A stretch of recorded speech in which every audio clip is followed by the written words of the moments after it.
UDF government വന്നത് അവര് ഇപ്പം പുതിയ സ്ത്രീകൾക്ക് ഫ്രീ പാസ് കൊടുക്കുന്നു. അതുപോലെ ജോലി സ്ഥലത്ത് സ്ത്രീകൾക്ക് ഈ മെൻസ്ട്രൽ ലീവ് കൊടുക്കുന്നു. ഇതിനെ കുറിച്ച് എന്താണ് അഭിപ്രായം ഇത്രയും? സ്ത്രീകൾക്ക് ഫ്രീ പാസ് കൊടുക്കുന്നത് അസംബന്ധം പിടിച്ച ഒരു പ്രവൃത്തിയാണ്.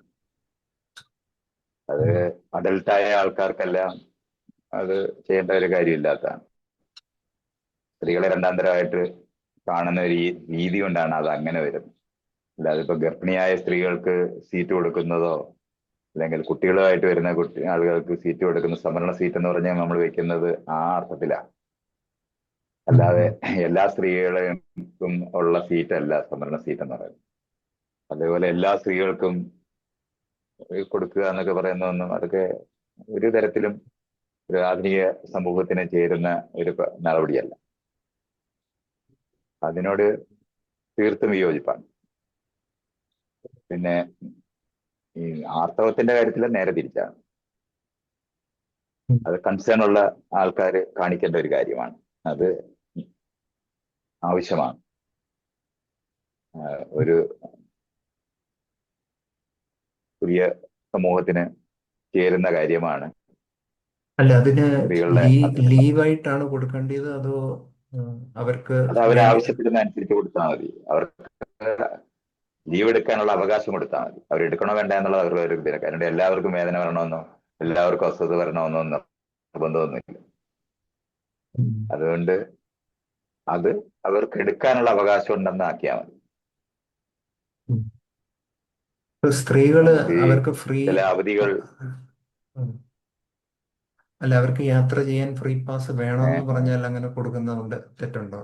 അതങ്ങനെ കൊടുക്കേണ്ട കാര്യമില്ലാത്തതാണ്. അഡൽട്ടായ ആൾക്കാർക്ക് അങ്ങനെ കൊടുക്കണ്ട. കുട്ടികൾക്ക് പാസ് കൊടുക്കുക അതൊക്കെ പറയുന്ന എല്ലാം നമുക്ക് മനസ്സിലാവും. മറ്റേ ഒരു ഈ വോട്ടിന് വേണ്ടിയുള്ള ഒരു എന്താ പറയണ്ടേ, ഒരു പുതിയ സമൂഹത്തിന് വേണ്ടിയുള്ള ഒരു സാധനമല്ല.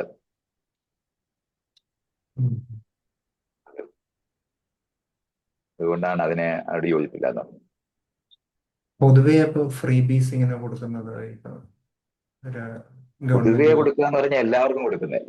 എല്ലാവർക്കും കൊടുക്കുന്നത് ഇപ്പൊ എന്താ BPL ആയ ആൾക്കാർക്ക് എന്താണ് റേഷൻ കൊടുക്കുന്നു എന്ന് പറയുന്ന പോലെ ഒന്നും അല്ല അത്.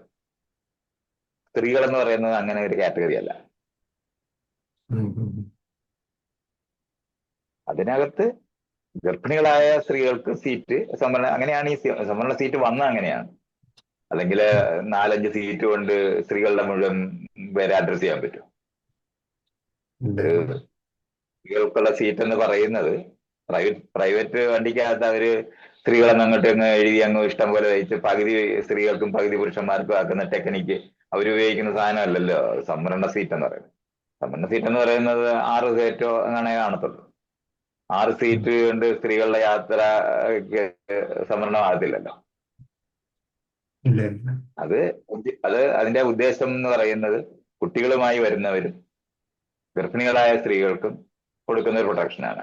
അത് വയസ്സായ ആൾക്കാർക്ക് കൊടുക്കുന്ന പോലുള്ള ഒരു പ്രൊട്ടക്ഷനാണ്. അല്ലെങ്കിൽ കണ്ണ് കാണാത്തവർക്കോ ഇല്ലാത്തവർക്കോ ഒക്കെ കൊടുക്കുന്ന പ്രൊട്ടക്ഷൻ പോലത്തെ അവരുടെ ആ സമയത്തുള്ള അവസ്ഥ കൊണ്ട് ഗർഭിണിയായ ഒരു സ്ത്രീക്ക് എന്തായാലും കയറാനും ഇറങ്ങാനും യാത്ര ചെയ്യാനും ബുദ്ധിമുട്ടുണ്ടാകും എന്നറിയുന്ന കാരണം കൊണ്ട് കൊടുക്കുന്നത്. അതുപോലെ കുട്ടികളുമായിട്ട് പിടിച്ചു നിൽക്കുന്ന ഒരാളിന് ഉണ്ടാകുന്ന ബുദ്ധിമുട്ടിനെ നമുക്കറിയാം. നിൽക്കാനായിട്ടുള്ള ബുദ്ധിമുട്ട് നമുക്കറിയാം. നമുക്ക് എല്ലാവർക്കും അറിയാവുന്ന കാര്യമാണ്.